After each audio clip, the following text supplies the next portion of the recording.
But I think there's just a shift because as more women are working too, it's just there's not as many home cooked meals. So More it's tech more jobs, like right. It's more fast food and DoorDash. And So do you cook a lot?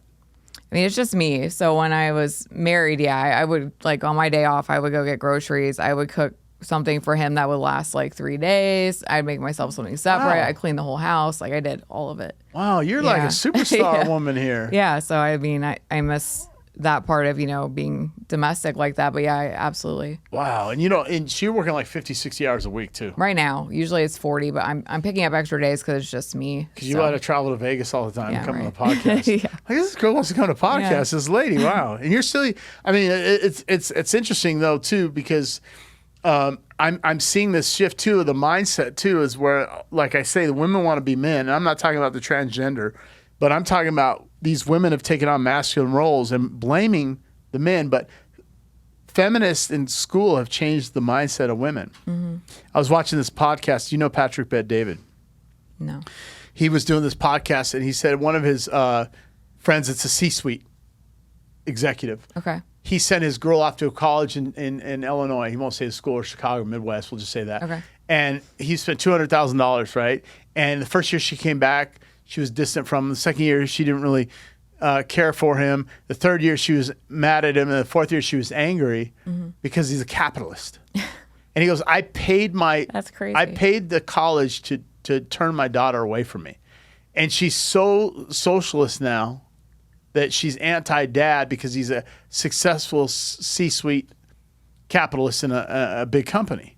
Yeah. And college is like literally ruining the minds. Now, when you went to college, did you see a lot of feminist professors or socialist professor men or anything like that? No, I feel like it was a lot different then.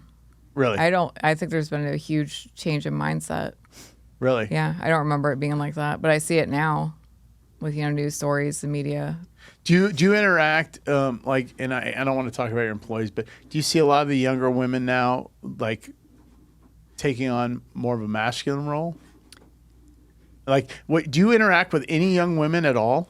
Yeah, I mean, we have a few like veterinary assistants.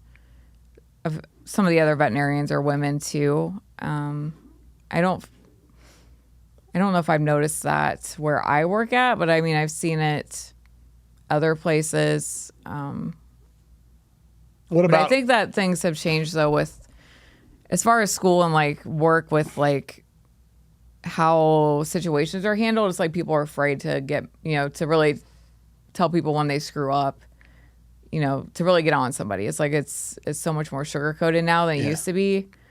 Like when I was in veterinary school, if we answered something and it was wrong, they would tell us that was a stupid answer. Like now I feel like people are afraid to say things like that because people get too offended so easily. Yeah. If you know what I mean. They have thin skin and a hard heart, and they don't have thick skin and a soft heart. Right. And that's why when I deal with people, it's like, tell it to me straight. I can handle it, right? I can adjust the compass, right? Like I think you have to have a thicker skin, and I think a lot of people now don't. They get upset over, just if you point out something they did wrong, and even if you're nice about it, they'll get upset. But when I was working as a veterinary assistant in college, we'd get yelled at, and you took it because you screw up, you get yelled at. Wow. Now it's different.